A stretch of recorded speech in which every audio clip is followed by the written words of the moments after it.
His own son sat across the table, a cold smile on his face, while the wife he once supported slid a folder forward that threatened to rob the father of his $3.8 million home. The man who had once taught his boy to tie his shoelaces now watched him speak like a stranger, calculating, detached, as if love had turned into numbers on a page. The silence in the room cut deeper than any words. Was this really family or a hostile takeover disguised as concern? Subscribe to the channel and comment where you're watching from, because what happens next will leave you stunned. The memory hit him like a blade slipped between his ribs, sharp and unrelenting. He remembered the small boy kneeling on the porch steps, fumbling with laces that refused to obey his clumsy fingers, looking up with eyes that begged for patience. The father had knelt down, taken those little hands in his own, and showed him slowly, gently, how to cross the strings, loop them, pull tight. It was not just a lesson in tying shoes. It was a lesson in life, a ritual of care and guidance, a moment soaked in pride. That boy had once laughed at worms wriggling in the garden dirt, his cheeks smeared with soil, while he shouted, "Dad, look, I caught one." Now that boy sat in a tailored suit across the table, speaking like a stranger, turning the years of sacrifice into evidence against the very man who gave them. The garden outside still carried her touch. His late wife had loved the roses' deep red blossoms that spilled fragrance into summer evenings, petals like velvet against her fingers. They had planted them together, turning soil under the sun, building a sanctuary that would hold their family safe. He had spent years on his knees there, hands blistered back aching, watching the house and garden grow around the laughter of a child. He had believed those long days of work, those years of saving, were investments in a future filled with love. But now the very walls they had raised brick by brick were nothing more than leverage in a scheme. The son's wife stared at those roses with calculating eyes, not seeing beauty, not remembering the woman who had nurtured them, but appraising them as assets to be managed, hedges against risk. She spoke the language of fiscal responsibility, slicing through his memories with polished metallic words that tasted of courtrooms and contracts. Every bloom became a line item, every hour of labor reduced to numbers. And the son, a man who had once clung to his father's leg in fear of the dark, nodded as if in agreement, his doctor's tone dripping with false concern, his diagnosis not of illness, but of obsolescence. The father's mind wandered back to the night spent at the kitchen table. Papers spread wide, numbers carefully penciled into ledgers. He remembered the bills for private school, the tuition checks for college, the down payment on the boy's first home. Each stroke of the pen had felt heavy but necessary, an act of love disguised as mathematics. He had believed success was a gift, a legacy passed from one generation to the next. Now those sacrifices stood twisted in the mouths of his son and daughter-in-law, weaponized to declare him unfit to control what he had built. The balance sheet of a lifetime had been turned against its maker. The house itself whispered with ghosts of warmth. The creak of the old floorboards carried echoes of bedtime stories told in the hush of winter nights. The smell of cinnamon rolls on Christmas morning, the sound of running feet as a child raced down the hallway. He could still picture his wife's smile in the glow of the kitchen light, her laughter mixing with the sound of dishes clinking as she teased him for burning toast. That house had been a temple of memory, but to them it was nothing more than a prize. They did not hear the echoes. They only saw equity. He sat motionless as their voices pressed harder, their words circling like vultures, stripping him bare with legal threats and medical insinuations. Yet inside, beneath the grief, something older stirred, something sharper. He had not spent a lifetime mastering balance sheets, audits, and financial puzzles to be cornered like this. He had been underestimated, treated as if age had dulled him, as if memory had weakened his will. They thought him soft, sentimental, pliable. But the truth ran deeper, colder. He was not broken.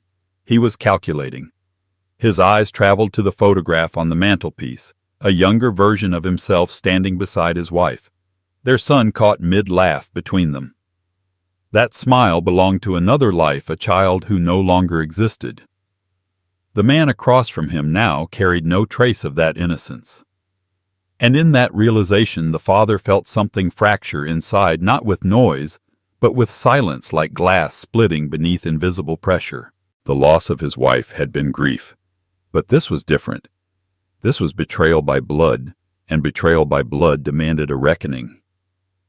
He thought of the nights he had stayed awake worrying about tuition bills, the mornings he had left early for work so his family could have more than he ever did, the holidays where he put his own dreams aside to make sure his son's dreams were real.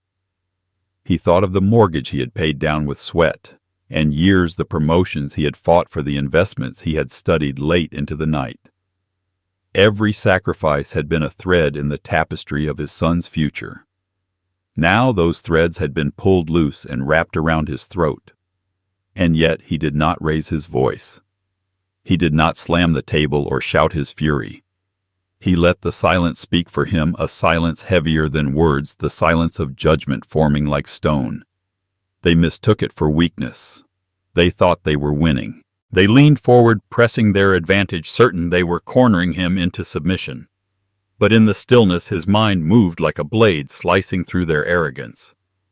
The roses outside swayed in the late afternoon wind, their scent drifting through the open window. It reminded him of her, the woman whose hands had planted them, whose laughter had carried through these rooms. They dared to use her memory as leverage to claim she would have wanted practicality over devotion, asset management over love. That insult cut the deepest. She had built this place with him, poured her soul into every corner, and now they wielded her like a tool, twisting her voice into a weapon she would have never chosen. The father leaned back, eyes steady, hands calm against the table. He no longer saw them as family, but as intruders in the sanctuary of his life.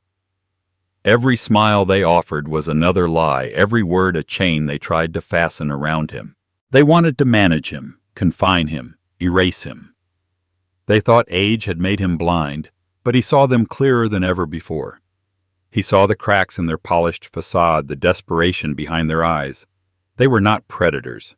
They were drowning, reaching for the only lifeboat in sight. He remembered every penny, every sacrifice, every ledger entry they had forgotten. They thought his memory was fading, but the numbers lived inside him, exact and unyielding. The boy he once saved from falling had now pushed him to the edge, but he would not fall. He would stand just as he always had, not with fists, but with precision, not with anger, but with cold, deliberate resolve. The silence stretched as he let his gaze rest on them, father on son, father on the woman who thought herself victorious. They saw an old man cornered, but he knew better. They had walked into his house carrying weapons of law and medicine, thinking they held power. But power had always been his, built from decades of discipline, sacrifice, and knowledge they could never strip away. He let the faintest trace of a smile touch his lips, not of surrender but of something else, something they had not accounted for. And with that quiet, unsettling smile, the air in the room shifted. They did not yet realize it, but the ground had already begun to move beneath them. What they thought was a trap had just become the beginning of their undoing. The story was far from over, and the reckoning was about to begin. Dr. Andrews' voice carried none of the warmth of a son. It was the clipped tone of a physician delivering a diagnosis without hope of cure. He spoke of risk factors, of age-related decline, of diminished capacity, as though the man who had once lifted him on his shoulders was nothing more than a case study in deterioration. Beside him, Melissa's posture was sharp and deliberate, her legal pad balanced neatly on her knee. She scribbled notes as if preparing for cross-examination, her pen moving with the precision of someone who had rehearsed this performance. The father sat across from them, watching not his family, but two professionals dissecting him like an asset ready to be seized. Andrew's words landed like clinical strikes, one after another. He mentioned cognitive lapses, subtle mistakes in memory, and occasional misstep in routine. He said them as facts stripped of compassion, building a narrative brick by brick. Each brick was meant to wall the father in, to paint him as incapable of managing his own life. Melissa picked up where Andrew left off, her tone icy, each sentence heavy with the language of liability. She spoke of property law, of probate complications, of the risks of leaving large estates unmanaged. She framed her arguments as protective, shielding him from danger, but every phrase carried the scent of acquisition. The father heard it all, silent, his jaw tight. He noted the way Melissa's eyes gleamed when she spoke of assets, her gaze sliding toward the framed deeds on the wall as if she could already feel their weight in her hands. Andrew's hands, once soft with youth, now gestured like a surgeon marking incisions, slicing apart his father's independence with precise words. There was no tremor of regret in his tone, no catch of conscience. He sounded convinced, even righteous.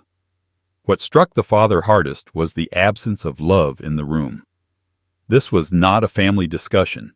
It was a board meeting, sterile and rehearsed, where he was the liability they intended to offload. Every memory, every sacrifice was absent from their voices. Instead, he was reduced to a balance sheet, columns of risk liabilities and potential liquidation.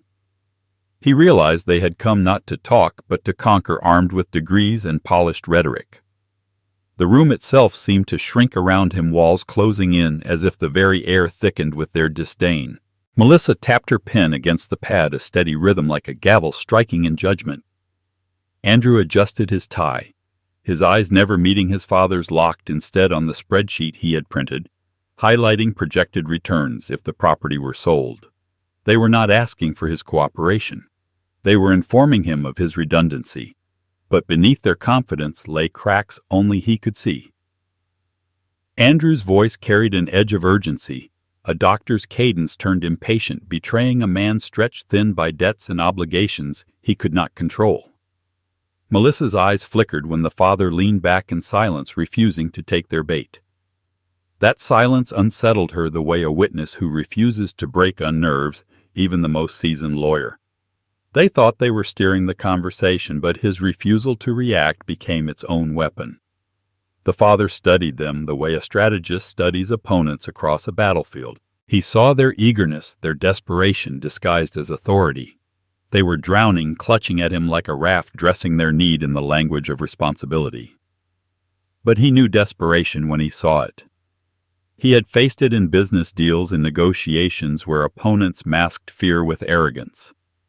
He recognized the tremor beneath their polished act, the hunger just beneath the surface. Every word they spoke stripped another layer of trust, another bond of blood. His son no longer spoke as a child raised in love, but as a doctor diagnosing profit margins. His daughter-in-law no longer spoke as family, but as counsel arguing for liquidation. They were dismantling his life with the efficiency of surgeons and attorneys, yet failing to realize they were exposing their own greed in the process. The father let his gaze travel between them, unhurried, deliberate. He wanted them to feel the weight of his stare, to recognize that the man they treated as an invalid was still watching, still calculating. He did not interrupt. He did not defend. He let their words pile higher, constructing their own indictment, brick upon brick of arrogance that would soon become too heavy for them to bear. Andrew's voice faltered once when he spoke of future risks, a hesitation that lasted less than a second, but revealed more than he intended. Melissa noticed, shooting him a sharp glance before resuming her monologue, layering legal jargon over his stumble. The father caught it, tucked it away like a knife to be used later. They thought they held the upper hand, but every falter, every flicker fed his resolve. They pressed on their arguments, tightening like a noose. Melissa leaned forward, speaking of signatures and consent, her pen poised to capture what she believed would be his surrender. Andrew nodded solemnly, the practiced expression of a physician delivering hard truths, unaware that the performance was transparent to the man who had once known every twitch of his face. The father remained still, his silence deliberate, a silence that was beginning to gnaw at them. He could see it in the tightening of Melissa's grip on her pen, in the way Andrew's words rushed faster, trying to fill the void. They mistook his restraint for weakness, failing to realize restraint was his weapon. He was letting them speak, letting them reveal themselves, letting them believe they had already won. But deep inside, behind the calm mask he wore, the storm was gathering. Their cold disrespect had cut deeper than they knew, not because it wounded his pride, but because it confirmed the truth. His blood, his own flesh and blood, had chosen greed over loyalty. That betrayal was no longer pain. It was fuel. And as their voices droned on, professional and polished, he felt the first threads of his plan tightening. Threads they couldn't yet see, threads that would soon pull the ground out from under them. What came next would not be rage. It would be precise, deliberate, and devastating. The words left Andrew's mouth with the sterile precision of a scalpel, cold and calculated, designed to cut without hesitation. He did not raise his voice, did not lace the statement with anger. Instead, he dressed it in the clinical detachment of his profession, the tone of a physician masking cruelty with concern. He suggested almost casually that his father was no longer capable of managing his own affairs. He spoke of lapses in memory, of decisions delayed, of misplaced documents and forgotten dates, moments pulled from ordinary life and twisted into evidence. Each word carried the weight of judgment, not from a son, but from an authority prepared to testify. The father sat motionless, though inside the words hammered against his ribs. He heard not concern, but condemnation, and he understood instantly the strategy behind it. This was not conversation. This was deposition. Andrew was planting seeds, insidious and deliberate seeds that could grow into doubt, into guardianship papers, into a courtroom declaration that stripped him of control. To call a man incompetent was not merely to question his memory. It was to erase his history, to declare his sacrifices irrelevant, to reduce him to a dependent child in the home he had built. Melissa's pen scratched against the page as Andrew spoke, every supposed lapse recorded like ammunition stockpiled for battle. The father recognized the choreography of it all, Andrew diagnosing Melissa, documenting, both weaving a narrative of decline. They were not improvising. They had rehearsed this, perhaps over dinner, perhaps in whispered conversations. Behind closed doors they had rehearsed the lines that would dismantle him. He let his eyes drift to Andrew's hands, steady on the table, the same hands that had once clung to his own, while crossing a busy street, terrified of the noise of traffic. Those hands now gestured with quiet authority, dismantling the man who had once been their anchor. The irony burned through him. Fatherhood had been his pride, the source of his identity. Now that love was being twisted into proof of frailty. What had once been protection was now portrayed as overextension. What had once been generosity was reframed as recklessness. He thought of the late nights spent teaching Andrew algebra at the kitchen table, guiding him through equations, while the boy's frustration boiled over in tears. He had sat there patiently, never once raising his voice, determined to see him succeed.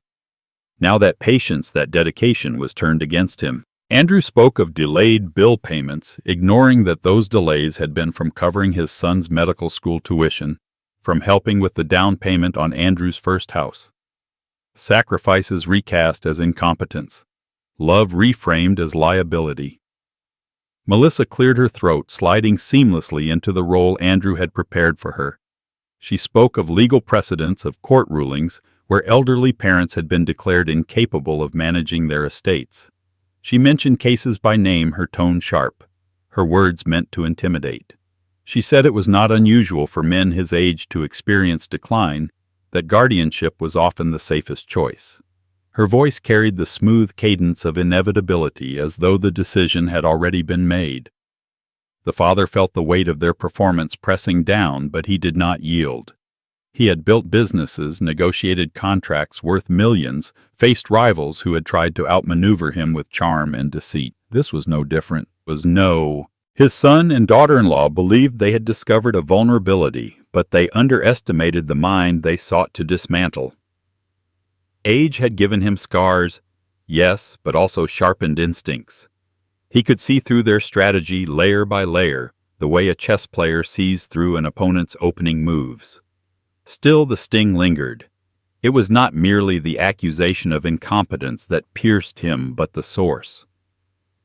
To hear his own flesh and blood, the boy he had raised with unwavering devotion, suggest he was unfit, was a cruelty deeper than betrayal. It was erasure. It was the rewriting of his story, while he still sat in the room alive, breathing, listening. They were trying to strip him of identity before the grave could.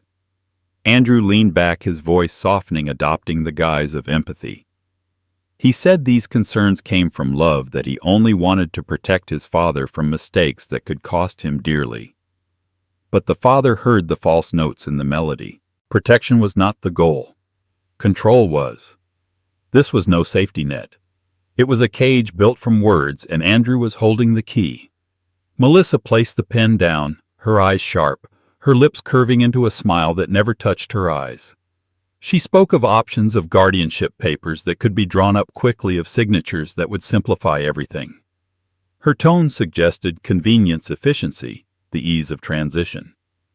But the father knew the truth beneath the polish. Convenience for them. Efficiency for them. His life reduced to paperwork. His legacy signed away in the smooth strokes of their pens. The silence that followed was heavy, oppressive. Andrew folded his hands. Melissa straightened her papers, both of them watching him with expectation. They believed the case had been made, that the seed of doubt had been planted deeply enough to sprout into submission. They believed the father would lower his eyes, accept the role of a dependent, surrender the keys to the kingdom he had built. But the father's gaze did not waver. He looked from Andrew to Melissa, his eyes unflinching, his silence deliberate. In that silence lay more power than in all their words. It was not the silence of confusion. It was the silence of calculation, of a man who had heard their accusations, weighed their intent, and already begun to plan their undoing. And as the weight of that silence stretched, as the air between them thickened with unspoken challenge, the father felt a shift within himself. Their attempt to diminish him had done the opposite. It had awakened something sharper, something more dangerous. They thought they had planted a seed of incompetence. What they had planted was a seed of reckoning, and it was already taking root. The house had never sounded so hollow. When their voices finally died, leaving behind the faint rustle of papers and the ghost of accusation still hanging in the air, the silence pressed in on him with a weight that bent his chest. He sat in the same chair he had occupied for decades, a chair once warmed by laughter, by arguments over trivial things like burned dinners or mislaid keys, by the sound of his son clattering up the stairs in sneakers too big for his feet. Now the silence mocked him. It bounced off the walls, stripped of the life they had once held, reduced to the sterile quiet of a place treated like a ledger entry rather than a home. The father turned his eyes toward the mantel. Photographs framed in oak stared back at him, smiling faces frozen in happier times, their colors faded but their meaning sharp. His wife's face in a summer dress, his son in a Little League uniform, his own arms wrapped around them both. He had thought those moments immortal, preserved not just in film, but in memory, in the very bones of this house. Yet now, with Andrew's words still fresh, those images seemed cruel reminders of a story rewritten into numbers and liabilities. His presence here in the house he had fought to build was no longer a right. It was an inconvenience. Every creak of the floorboards sounded louder, more final, like the house itself was acknowledging the shift.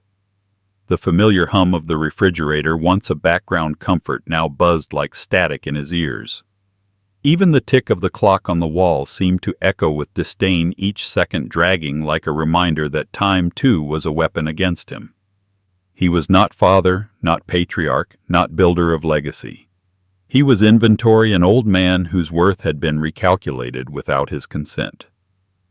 He rose from the chair slowly, the motion deliberate, his knees stiff from years of labor that had once been a badge of honor. As he walked across the living room, his footsteps sank into the carpet, each step a whisper of memory. Here, Andrew had sprawled out with schoolbooks, pencil smudges on his cheek, frustrated but determined. Here his wife had stood at Christmas, holding a tray of gingerbread cookies, her laughter brighter than the lights strung on the tree. Now those spaces held nothing but air and the heavy knowledge that he was no longer welcome in his own narrative. He wandered into the kitchen, touching the edge of the counter, worn smooth from decades of meals prepared. Conversations shared, arguments softened with coffee late into the night. The tile cracked in one corner still bore the mark of the night Andrew dropped a glass of milk and cried, terrified he'd ruined something precious. The father had knelt, then reassured him, told him nothing in this house could be broken beyond repair. But now, standing in that same spot, he realized the lie. Something could break, something had broken, and no repair would restore it. The loneliness burrowed deeper, not just in the walls, but in his chest, a cold cavity carved by betrayal.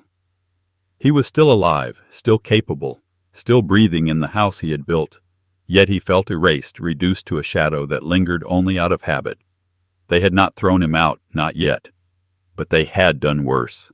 They had diminished him, hollowed him out, made him believe he was already gone.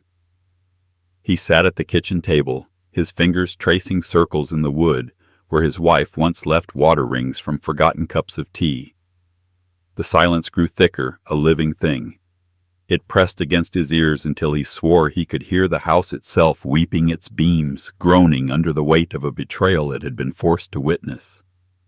He imagined the echoes of voices past his wife, humming his son, laughing, the bark of the old dog that used to curl by the door. Each sound flickered like candlelight in his mind before vanishing into the oppressive quiet. The father's eyes drifted to the window, to the garden beyond. The roses, once symbols of love and devotion, stood unmoved by the storm inside. Their petals caught the late light, glowing faintly, as if unaware they were now reduced to collateral in a future transaction. He pressed his hand to the glass, the cold seeping into his skin, and wondered if his wife's spirit lingered among them, if she could see what her son had become. The loneliness twisted into something sharper as he sat there. It was not just absence that hollowed him, but the insult of being treated as excess weight. His son had spoken of guardianship, of protection, but what he truly meant was removal. His daughter-in-law had spoken of legal efficiency, but her eyes gleamed with possession. The home, the garden, the very air, none of it mattered. To them, he was simply in the way. He closed his eyes, listening to the silence, letting it pour over him until it became unbearable. For a moment, he allowed himself to feel it fully, the ache of exclusion, the sting of being dismissed, the crushing realization that blood could turn cold. He let the weight of it bury him, because to deny it would be to weaken its lesson. And then, as the silence pressed hardest, something inside him began to stir. Loneliness, he realized, could be a weapon. Silence, when wielded, could be sharper than words. They had mistaken his quiet for surrender, but in truth it was preparation. He had learned long ago that the loudest man in the room was often the weakest, that true power lived in patience, in strategy, in the ability to wait while others overplayed their hand. They thought him diminished. They thought him erased. They thought him alone. But loneliness had given him clarity. The silence of the house was not empty. It was a crucible shaping him into something they did not expect. It whispered not of endings but of resolve. And as he opened his eyes and looked once more at the fading light in the garden, the father knew this story was only beginning, and what came after the silence would change everything. He could still see the boy in flashes, as if memory were a cruel trickster playing images across the screen of his mind. The child who once darted barefoot through the garden, shrieking with joy as fireflies blinked in the twilight, seemed only a breath away. That boy had scraped knees and dirt under his fingernails, his laughter as wild and free as the summer wind. He had clung to his father's hand while chasing after a kite, eyes bright with wonder and trust. That boy had been his heart, his reason, the purest proof that sacrifice was worth every ache and every long night of work. But sitting across from him now was no boy. No trace of that innocence remained. The man before him was polished, dressed in a suit that whispered money and ambition. His hair was cut sharp, his shoes shined to a mirror's gleam, his watch catching the light like a weapon. The smile that once carried warmth now curved with calculation, lips pressed into a shape that spoke of victories in boardrooms and losses that had hardened into arrogance. He was a stranger wrapped in the skin of the boy he had raised, and that realization struck the father with a force that left his chest hollow. Every detail mocked the memory of what once was. The suit, the tie, the posture, all armor, all designed to create distance. This was not the boy who had whispered secrets into his ear, who had asked him once if the stars ever fell from the sky.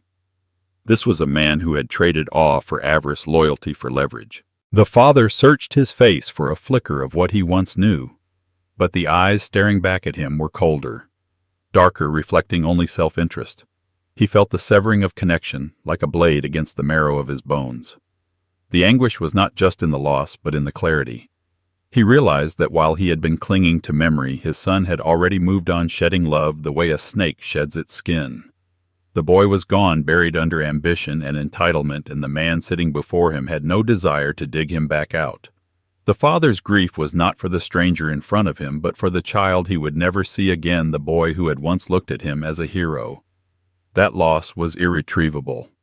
The room seemed to magnify that distance. The designer clothes, the polished shoes, the carefully practiced gestures, they were as foreign to the father as the language of strangers on a train. He remembered the boy in overalls, knees caked in mud, begging to stay outside just 10 more minutes before bed. Now he watched the man in a tailored suit adjust his cufflinks, speaking with the detachment of a prosecutor preparing closing arguments. The contrast carved into him like stone against stone. He wanted to ask, where had that boy gone? Where had the laughter gone, the innocence, the trust? But he knew the answer would never come. The silence told him everything. It was not that the boy had vanished. It was that the boy had chosen to vanish, to discard what had once bound them together. The son had chosen this path, and the father was left only with fragments of memory that no longer fit the man across from him. The anguish deepened with every passing second because he realized he was grieving, not a death, but a transformation. Death could be mourned, could be buried, could be honored. But this was worse. His son was alive, breathing, speaking, calculating, and yet he was gone. The father sat across from him as if facing a ghost, a cruel apparition wearing the body of someone he had once loved without limit.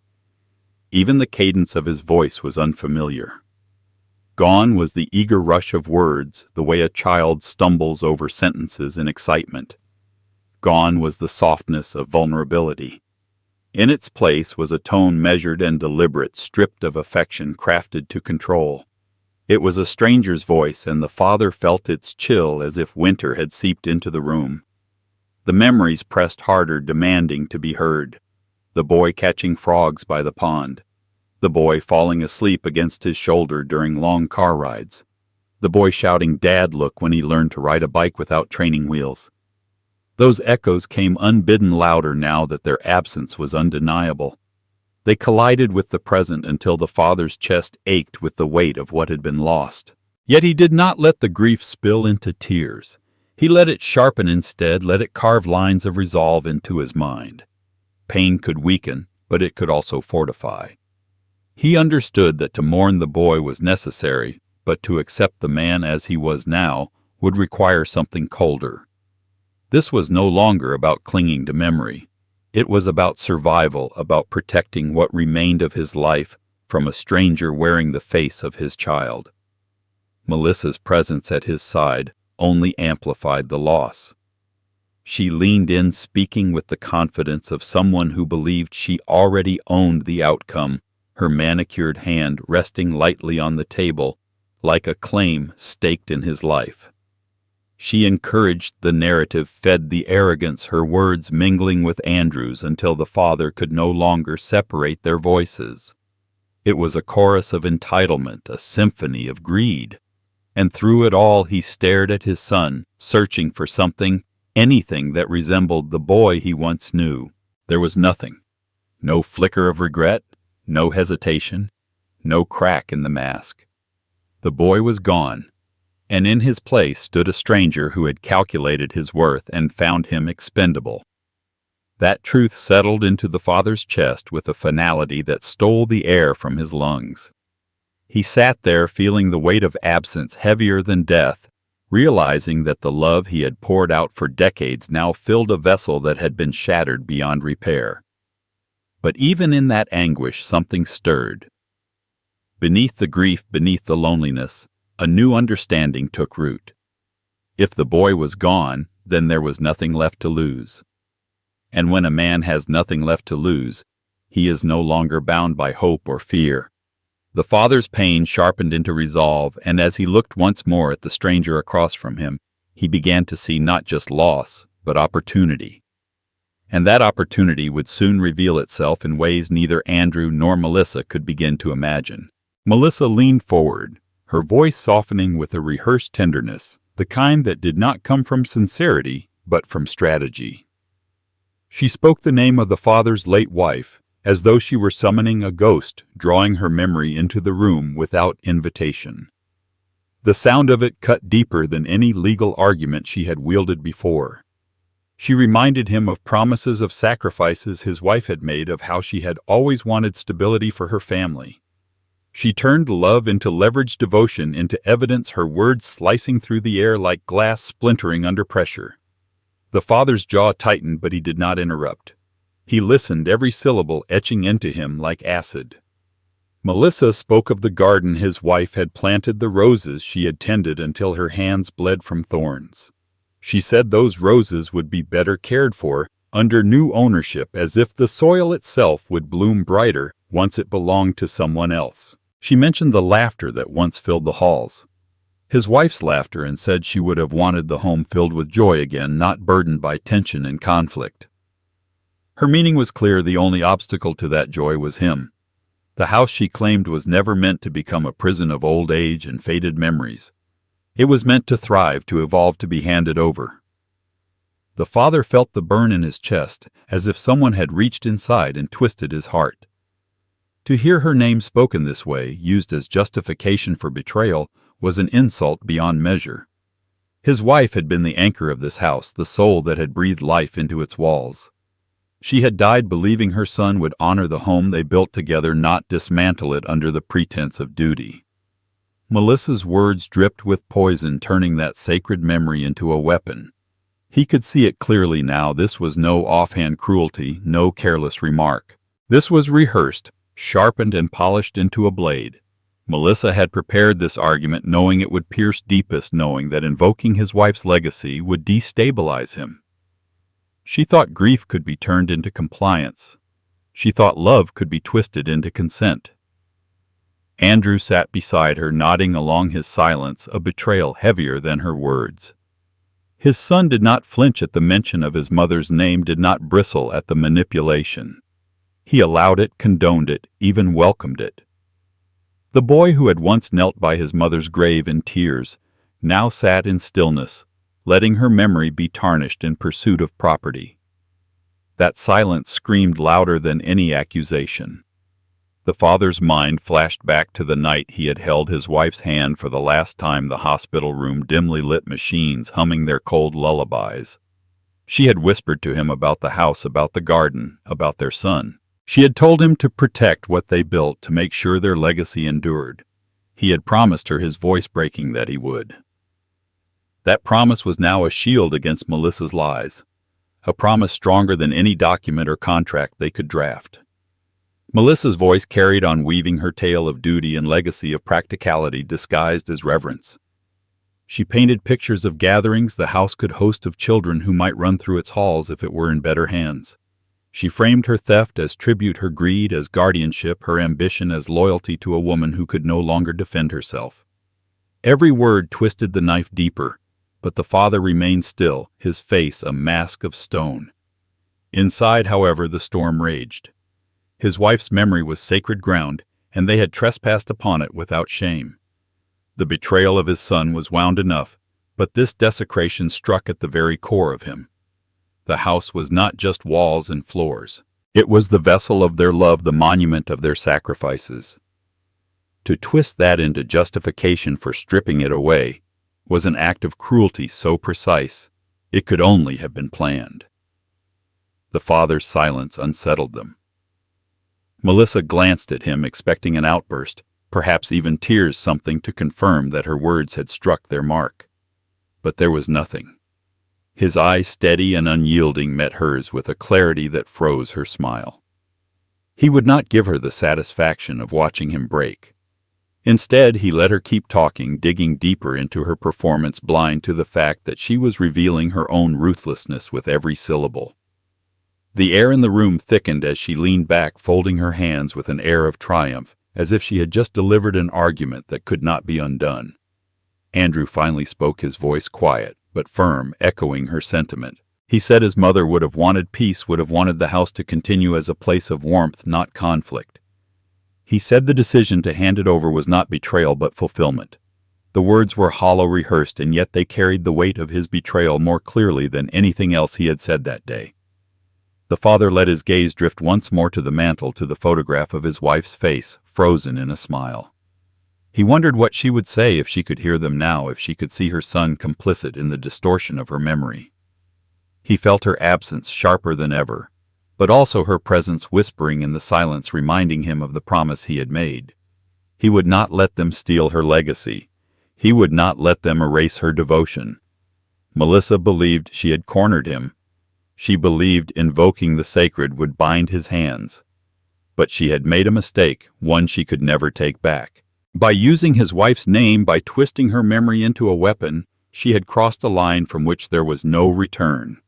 In doing so, she had awakened something far more dangerous than resistance. She had awakened resolve.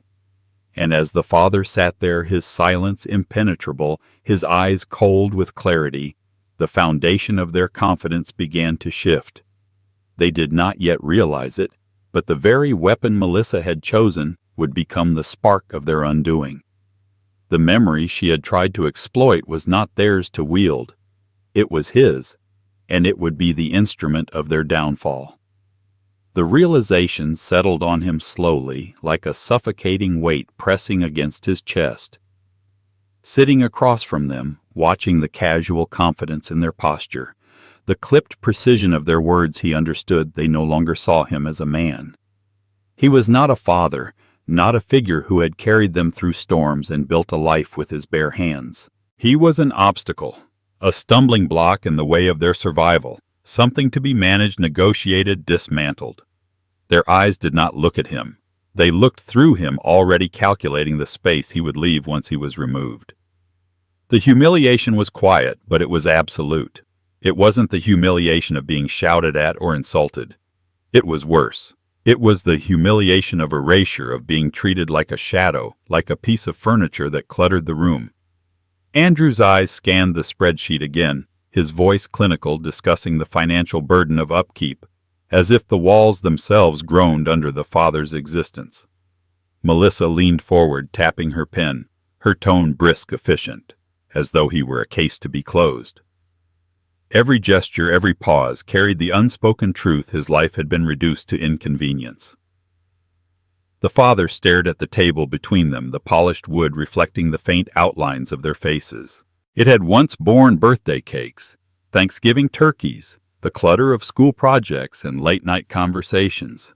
Now it served as their war table, covered with contracts, balance sheets, and legal jargon. The same table where his son once traced shapes with crayons was now the stage for his quiet dismantling. The irony cut into him deeper than their words.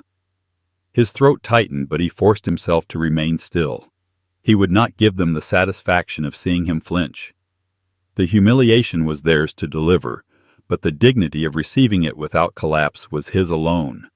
Yet inside the sting was unbearable. He remembered the countless times he had reached into his own pocket to cover debts, the second job he took when Andrew's tuition rose higher than expected, the vacations he and his wife had sacrificed so their son could have opportunities. None of it mattered now. In their eyes, those years of devotion were meaningless.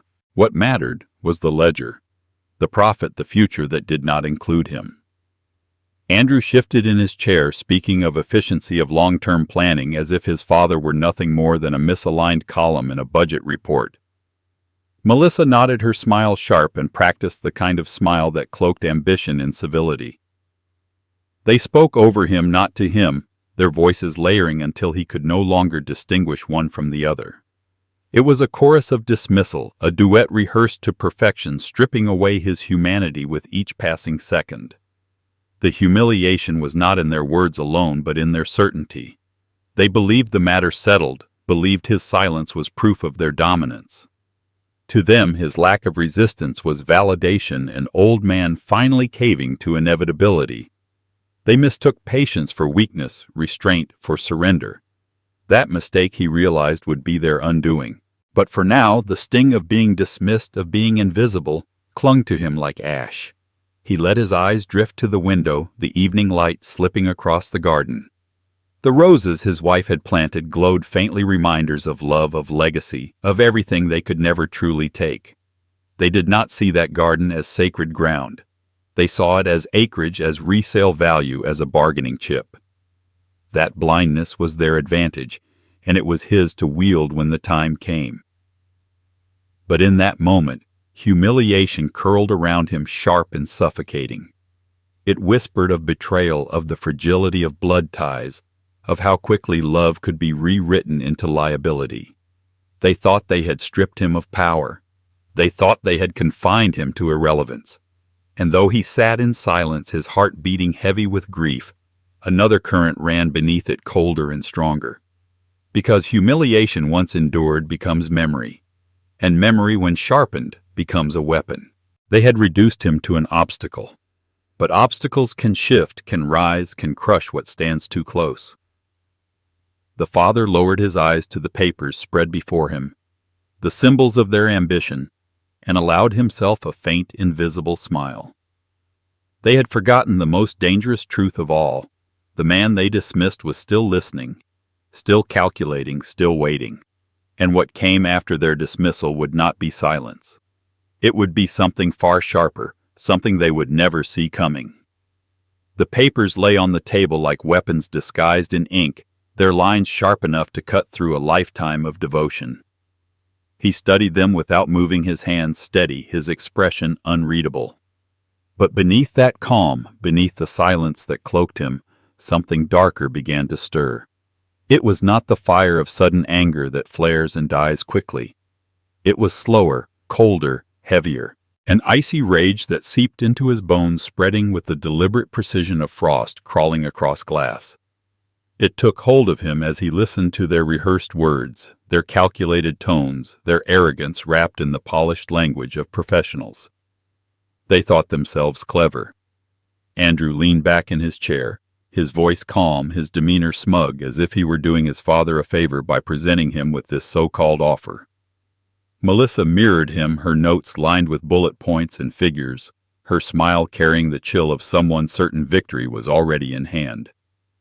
They mistook their composure for power, believing they had cornered him, stripped him of choice, reduced him to a formality. The arrogance dripped from every sentence, every tilt of the chin, every tap of the pen against the pad. They didn't even look at him as a man anymore. They looked at him as prey already captured. And it was in that arrogance that his fury rooted itself. Every word they spoke carried with it the betrayal of memory, of sacrifice, of love squandered. He remembered the countless hours at work, shoulders aching, eyes stinging with exhaustion, because there had always been one reason to endure it, his family. He remembered rushing home in the middle of storms so Andrew would not be afraid, fixing broken toys late into the night, teaching him how to drive on back roads where mistakes would not harm him. He remembered paying off debts that were not his, covering mistakes Andrew made, forgiving them because that is what fathers do. All of it now twisted, erased, mocked by the cold lines on those contracts. The fury did not shake his hands or raise his voice. It sharpened his focus. He sat still, watching them with the patience of a predator, listening carefully, storing each phrase like ammunition. They were so sure he would crumble that his silence was surrender, that his stillness was defeat. They could not see that still waters run the deepest, and the current below his calm was building to something far more dangerous. The room felt smaller as they spoke, as if their arrogance filled the air, pushing out the oxygen. But he refused to suffocate. He let them fill the silence, allowed them to believe their performance was flawless. The more they spoke, the more they revealed. Their desperation bled through the cracks in their polished facade. Andrew's voice carried that faint tremor of urgency, a man who needed this victory more than he wanted to admit. Melissa's eyes betrayed calculation too quick, her confidence rehearsed, but fragile, the kind of certainty that shatters when truly tested. The father's rage grew colder, still settling into something unbreakable. He was not a man given to dramatic outbursts. His strength had always been in patience, in endurance, in the quiet calculation that had built his success. And now, in the face of betrayal, those same traits would become his weapon. Every insult they offered, every dismissal, every attempt to erase him only honed the edge of his resolve. They had thought to corner him with logic, but they had underestimated the power of a man who has nothing left to fear. He looked at Andrew and felt the weight of 1,000 memories pressed against the stranger his son had become. That boy who once laughed in the garden was gone, replaced by a man who now dared to sell off the very soil his mother had cherished. He looked at Melissa and saw not a daughter-in-law but a solicitor of theft, her ambition gleaming brighter than her ring. Together they believed they had stripped him down to nothing. Instead, they had given him clarity. The fury inside him whispered of strategy, of timing, of patience. He would not rise now. He would not shout or rage. That would only feed their smugness, give them proof of the decline they claimed. No, his vengeance would come quietly, like winter setting in. Slowly, surely, until the world they believed they controlled cracked beneath the weight of his resolve. He allowed himself one small breath, deliberate and steady, the only outward sign of the storm within. Andrew noticed, mistaking it for weariness, and leaned in further, his voice soft, patronizing. Melissa reached for her folder, ready to finalize what they believed was inevitable. They thought the deal was sealed, that his silence was capitulation. But behind his eyes, the icy rage had solidified into something unyielding. He saw the end of their arrogance as clearly as if it were already written. Their calculated offer, so carefully crafted, would become the very rope with which they hung themselves. They believed they had won, but what they had done was awaken the part of him that never forgot, never forgave, and never lost when the stakes were this high. And as the weight of their betrayal pressed against him, his silence remained steady, unbroken, the perfect disguise for the storm gathering just beneath. The reckoning was no longer a question. It was only a matter of when. He listened to their voices weave together, Andrew's medical jargon and Melissa's legal threats overlapping like a net they thought would ensnare him. To them, every word was another thread pulling tighter, every argument another knot sealing his fate. But to him, their scheme was not a trap. It was a blueprint. They were exposing themselves, with every sentence revealing the very map of their weaknesses, showing him exactly where to strike when the moment came. He didn't need to interrupt. He didn't need to challenge. He only needed to watch, to remember, to let them believe they had already won. Andrew leaned forward, reciting symptoms of decline that did not exist, crafting a diagnosis without tests, a verdict without evidence. His tone was smooth, measured, professional, but the father heard the strain beneath it. It wasn't the voice of a doctor acting out of care. It was the voice of a man desperate for validation, for control, for a reason to justify theft. Melissa followed with her arsenal of statutes and precedents, laying out case law like stepping stones toward his supposed incompetence. Her confidence was brittle, her precision too sharp, like glass stretched thin and ready to crack. She believed her training made her unassailable. She believed authority lay in the weight of her words. But what she didn't see was that every detail she offered was not closing doors, it was opening them. The father recognized the arrogance of professionals who thought their expertise insulated them from error. He had seen it before in boardrooms where men flaunted degrees and titles, but forgot the simplest truth: arrogance blinds. Andrew, convinced of his medical authority, had overlooked the fact that his father knew his own body better than any chart or manual.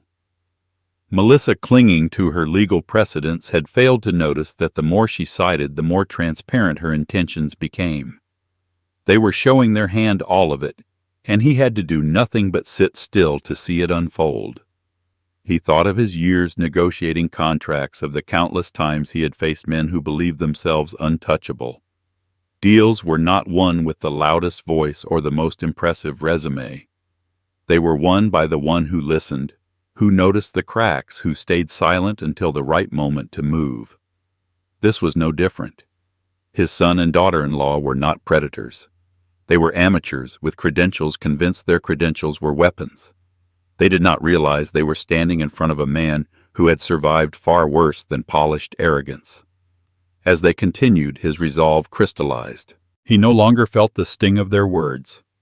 The humiliation was still there. The grief of betrayal still sharp, but now it served a different purpose. It fueled the iron in his spine, steadied his breathing, sharpened his focus.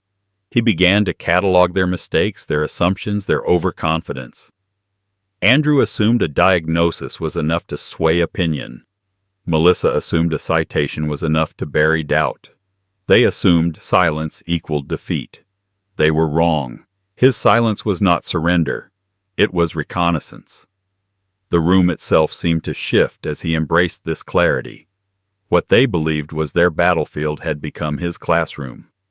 The table between them, cluttered with their evidence, was no longer a symbol of his erasure. It was a ledger of their missteps, every line another opening for him to exploit. They thought they were stripping him of dignity, but in truth, they were stripping themselves of caution. They were speaking too freely, revealing too much, intoxicated by the illusion of control. He kept his gaze steady, never flinching, letting them mistake his composure for weariness. The longer he held that mask, the more reckless they became. Andrew's tone grew firmer, Melissa's confidence more theatrical. They did not realize that he was guiding them not with words, but with silence. They were feeding on their own momentum, exposing every flaw in their plan, convinced they were tightening the trap, while he quietly noted every hinge and seam. The father felt a calm descend over him, the kind of calm that comes when chaos aligns into purpose. He saw through them completely now. The medical angle was fear-mongering dressed as science. The legal threats were intimidation wrapped in formality. Together, they believed they had constructed an unbreakable cage. What they had built instead was a fragile tower, one that would collapse with the slightest push at the right place. His wife's memory flickered through his mind, steady and grounding. She had always told him he saw things others missed, that he could read people better than they read themselves.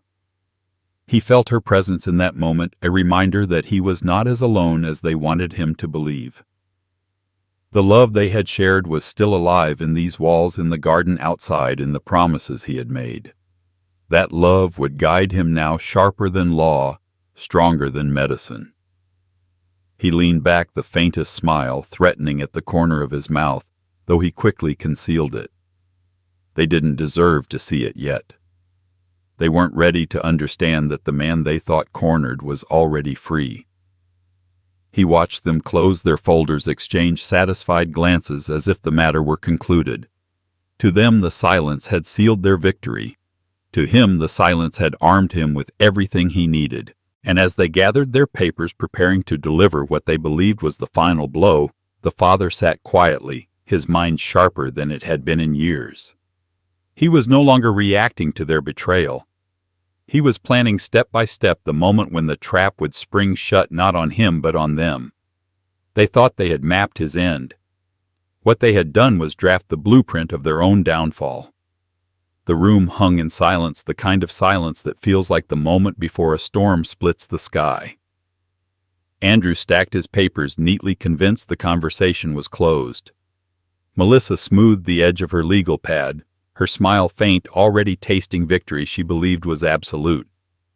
But across from them the father sat still, his presence coiled and controlled, his hands resting lightly on the table, as though he were anchoring himself to the weight of the moment. He let the quiet stretch until it became unbearable, until their confidence began to tremble at the edges, until the illusion of dominance they clung to started to feel fragile.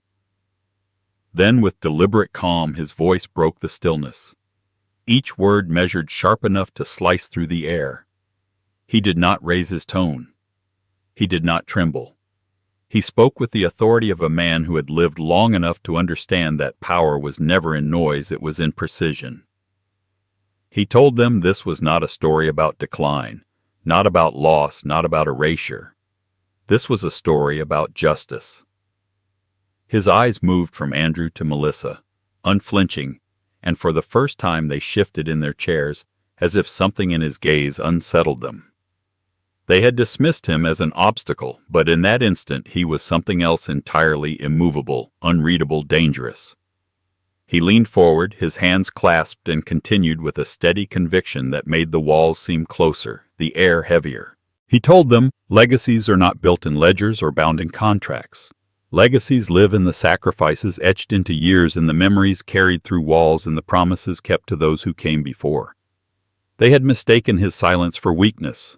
But silence, he said, was the language of men who build, men who endure, men who plan.